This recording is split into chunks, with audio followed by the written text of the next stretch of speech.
একজন শুধু নারী না, আমি একজন মা। আমার দুইটা বাচ্চা আছে। এখন যদি বড় হয় আমার বাচ্চা আমার এটা দেখে যে তারা মার ছবি এডিট করিয়া ছাড়াও পিকচার নিয়ে এআই এর মাধ্যমে পিকচার এডিটিং কইরা এগুলা আর কি ছাড়ানি হয়। সব শেষে একটাই আমার মন চায় আমি মানে সুইসাইড করি। আমি যেহেতু ফানি ভিডিও আর রান্নার ভিডিওর মাধ্যমে আমার পরিচিতি লাভ করি। মামলাটা দেওয়া হয়েছে এই কারণে যে আমি কন্টেন্ট বানাই, আমি একটা পিকচার পোস্ট যদি করি, এই পিকচার পোস্টের মাধ্যমে ওরা পিকচার নিয়ে এআই এর মাধ্যমে ভিডিও পিকচার এডিটিং কইরা এগুলা আর কি ছাড়ানি হয় আর মিথ্যা চরিত্র নিয়ে একটু বাজে মন্তব্য করা। তো আমি একটা বছর সহ্য করছি, 1 বছর না পারতে এখন আমি আমার উকিল সাহেবের লগে পরামর্শ করি আমি মামলা একটা দায়ের করছি। এখন তো আমার মানসিক অবস্থা খুবই খারাপ যে আমি এগুলা করলাম না, আমার এগুলা দেওয়া হয়।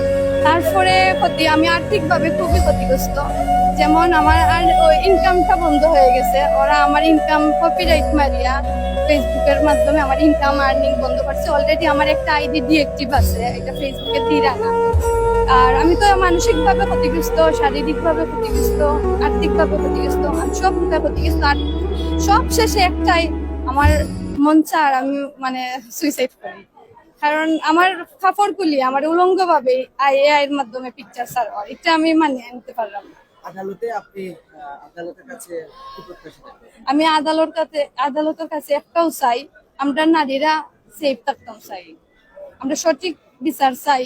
আমি অতটুকু অনুরোধ যে আমরা সিলেটের ফরিন যেন একটাও যেন কোনো ধরনের মিথ্যা অভিযোগের শিকার না হয়। আমি অতটুকু চাই যে যারা এই কাজ করে তারা আইনের আওতায় আনা।